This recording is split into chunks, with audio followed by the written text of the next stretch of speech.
A cikin tsakiyar ƙasar Hausa, ko'ina warwace a faɗin tsaunuka masu hawa da sauka da kuma gefen gonaki, akwai wani ƙaramin tsiro da ba shi da girma sosai da ake kira filfil. Ga wanda bai san shi ba, wani tsiro ne mai korayin ganye da akan samu ana shuka shi a gidaje, har da a ma'aikatu a matsayin wasu furanni masu ƙayata waje.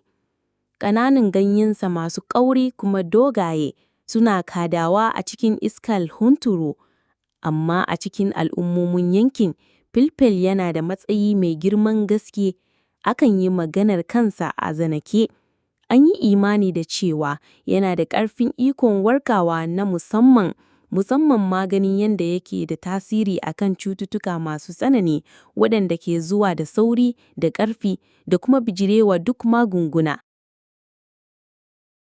Lokacin da zazzabi mai zafi ya kama yaro ba zato ba tsammani, ko kuma tsoho ya kamu da wani ciwon mai raɗaɗi, ganyen filfil ne abin da ake masa amfani da shi don sama masu warka.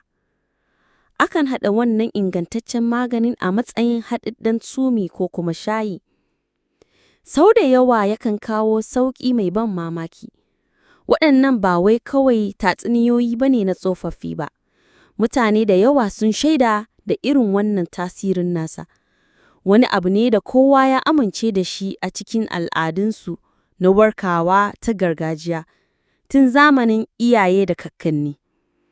Ilimin sanin ikon da ganyen filfil ke da shi wajen warkarwa, ilimi ne da aka kiyaye shi sosai. Ana ci gaba da bayar da shi ne kawai ta hanyar wasu zaɓaɓɓun kuma keɓantattun iyalai da suka gada.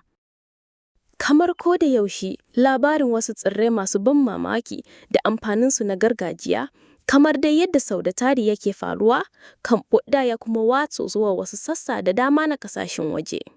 A irin haka ne, aka samu wata tawagar masu bincike masu buri daga Turai, waɗanda sha'awar ganin taskokin magani da ba gano ba ta motsa su suka isa ƙasar Hausa. A zahiri, sun nuna cewa sun zo ne domin nazarin tsirrai na wannan yanki, amma ainihin manufarsu ita ce gano tsirrai masu muhimman sinadarai masu tasiri da amfani. Ta hanyar amfani da kayan aikinsu masu inganci da hanyoyin kimiyyarsu na zamani, ba da daɗewa ba idanunsu suka yi su ga filfil cikin sauƙi. Bincike na farko ya ba da sakamako mai ban mamaki, yana tabbatar da kasancewar sinadarai masu ƙarfi tare da kyakkyawan tasiri na rage kumburi da zazzabi. Masu binciken sun yi farin ciki ƙwarai, suka dinga murna domin kamar sun samu wata zinariya ce a gona. Tawagar Turawa ƙarƙashin jagorancin Farfesa Alistair Finch mai ƙwazo sun fahimci babbar ƙimar kasuwanci da za su samu a harkar ganyen filfil. Sun yi hasashen kasuwancin duniya don abubuwan da aka cire daga gare shi.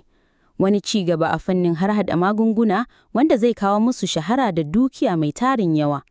Shirinsu ya kasance mai sauri da rashin tausayi.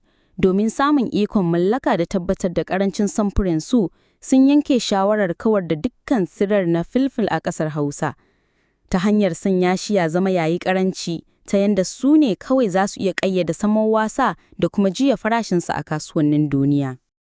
Bayan sun lullube kura da fatar akuya da sunan binciken kimiyya, sai suka fara binciken yawan filfil.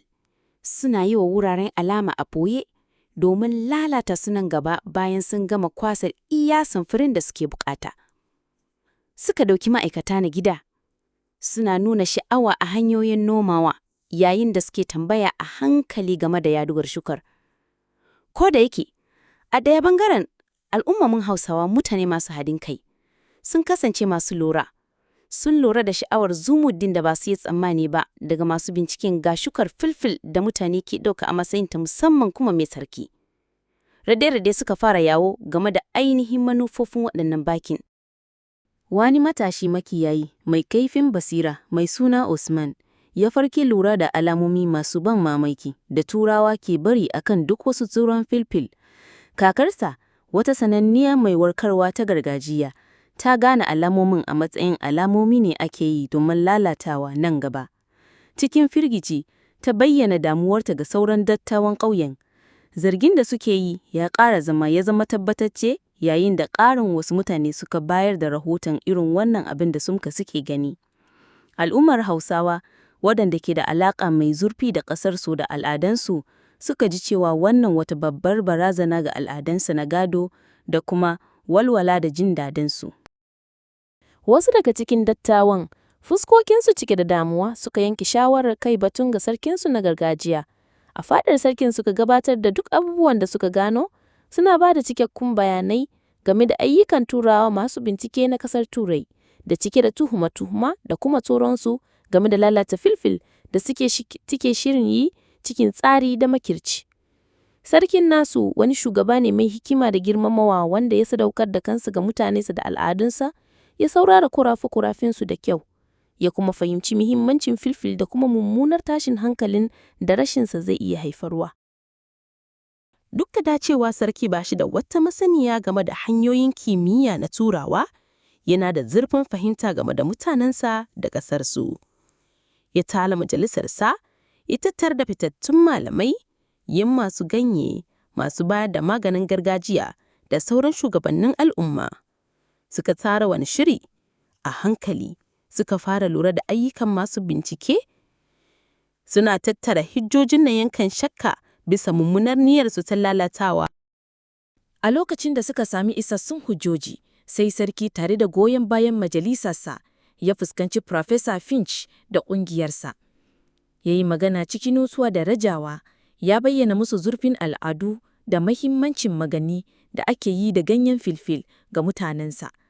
Sannan kuma ya gabatar da shaidu a kan shirinsu na kawar da shukar da jama'a suka gano, yana mai ƙara jaddada rashin girmamawa mai zurfi da kuma yiwuwar cuta da zai haifar.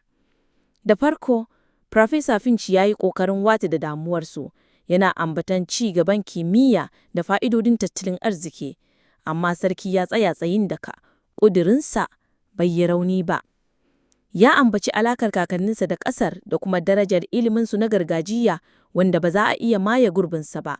Ya bayyana a fili cewa ba za a lamunci lalata Filfil ba, kuma zai yi amfani da dukan ikonsa don kare shi. Sakamakon haɗin kan al'ummar Hausawa da tsayuwar sayin daka na sarkin Baut da kuma fallasa ayyukansu na boye, a ƙarshe aka tilasta wa Professor Finch da tawagarsa watsar da shirin suna lalatawa. Suka bar ƙasar Hausa hannu babu komai. Mafarkinsu na cin gajiyar kasuwanci ya ci tura saboda zurfin girmamawa na haɗin kan al'umma da suka ƙudiri aniyar kare kyautar da Allah ya basu da kuma al'adunsu.